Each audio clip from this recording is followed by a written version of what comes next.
at various stages, it was different things.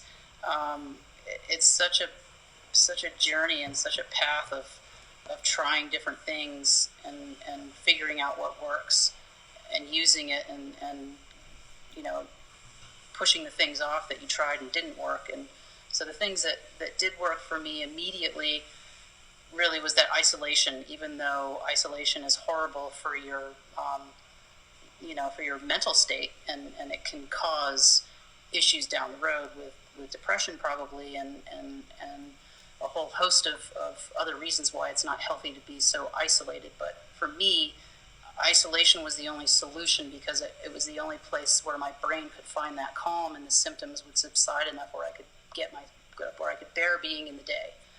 And slowly over time that improved, and as I was able to start looking at a computer screen and doing a little bit of research and trying to figure out some more resources, I slowly came up with some more things to try and stuff to do, and eventually the most important thing for me was a ketogenic diet. I have always been that athlete that kind of was slowly becoming a sugar junkie, and I already had a bit of a metabolic problem, and so for me it was imperative to just get off sugar. And over the years, even before leading up to that head injury, the writing was on the wall with that, and I was already working on it because I had a thyroid issue and some adrenal fatigue type of stuff, and so I was working with a doctor to start changing my diet. And so thankfully I think that helped me out a lot in my head injury, that I already had that skill set in place to become to do a more anti-inflammatory diet, which is what that ketogenic diet is essentially. It was easier for me to plug myself into it. It didn't seem so extreme. Like, it made sense that you add more fat to your diet and incorporate a modest amount of protein, and the majority of the carbohydrates that you're eating are coming from a vegetable source, and that all made sense to me, and I felt considerably better as soon as I started doing it.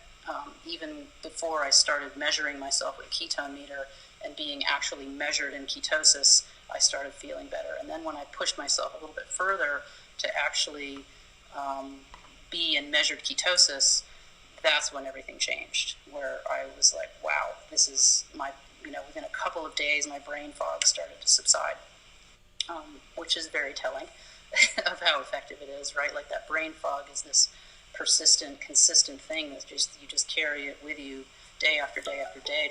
You don't even really realize that you're in a brain fog when you're in a brain fog, because you're so fogged. So when suddenly that fog goes away, and all of a sudden you're looking at people around you, it's like you haven't seen them for a year or a year and a half. Like, you want to go introduce yourself to them because you're like, hey, hi, how are you? I haven't seen you for a year and a half, even though I've seen you. It was just through this fog. I don't know if that makes sense, but yeah, the ketogenic diet was huge. And there's a number of other things that I've done. Copious amounts of fish oil as an anti-inflammatory, and in addition to that, turmeric, high doses of vitamin C are very beneficial for your adrenals. I can't even name off all the stuff. Glutathione. I take a thyroid medication because my thyroid is off, which is arguably, I had that before the head injury, but I feel like the thyroid stuff that I've been dealing with has a lot to do with the head injury, because hormonal stuff is triggered by head injuries. So dealing with your thyroid is helpful for your sleep, because, as you probably know, dealing with sleep issues is a huge battle. I don't know if you experienced that, but part of my issues were not being able to sleep very well for periods of time, which magnifies your problems even more. So we're getting on the right kind of hormonal balance, whether it's like if your progesterone is off, or even if your serotonin levels are low or your melatonin's low, like, you have to kind of do a pretty extensive blood panel to figure out where your deficiencies are and where your hormone balance is off, because when that is going on with the head injury, it makes everything a lot worse. So that was a process of working with a naturopath and figuring all those pieces out. Craniosacral therapy was pretty helpful for me. Doing my own exercise protocol, and what was the last one? I can't remember.